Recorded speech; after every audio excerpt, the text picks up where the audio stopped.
त्या ॲग्रीस्टॅकच्या संदर्भात तुम्ही आम्हाला थोडी डिटेल माहिती देऊ शकता की एक्झॅक्टली काय आहे ॲग्रीस्टॅक आणि शेतकऱ्यांना तो कसा बेनिफिशियल राहणार आहे? भारतात जन्मणाऱ्या प्रत्येक व्यक्तीला आपण एक नंबर दिलेला आहे 10 आकडी, बरोबर. त्याला आधार नंबर आहे. म्हणजे तो नंबर म्हणजे ती व्यक्ती युनिक आयडी आहे, Identification युनिक code. आयडी आहे. सेम कन्सेप्ट त्या ॲग्रीस्टॅक प्रकल्पामध्ये आहे. ओके. याच्यामध्ये काय आहे की मी एक शेतकरी आहे.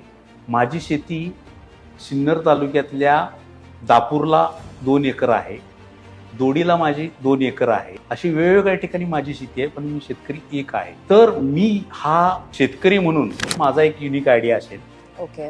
त्या युनिक आयडीला माझी जिथं जिथं शेती आहे त्या शेतीला पण मग एक आयडी देणार मी. Okay. Farmer ID, farm ID आणि मग त्याच्याही पुढे जाऊन मग असं आहे की हे जेव्हा मला तयार होईल त्यावेळेस मी शेतकऱ्यांना एक प्लॅटफॉर्म देणार. मला 7/12 घ्यायचा म्हटलं ते ऑनलाईन उतारा काढायचं म्हटलं तर ते लवकर मिळत नाही.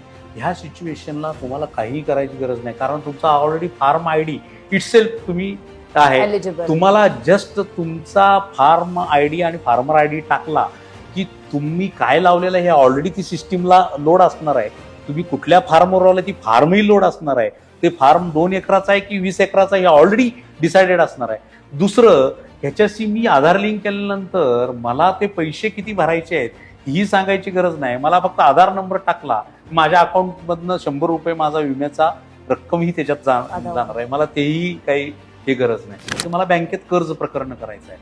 उद्या बँकेवाले ही कागद नाही, तुझ्या ह्या फाईलमध्ये हे नाही असं म्हणायची गरज नाही. त्याला फक्त मी जाणार, माझा हा फार्म आयडी आहे आणि तो फार्म आयडी टाकून बघा तुमच्या सिस्टीमला.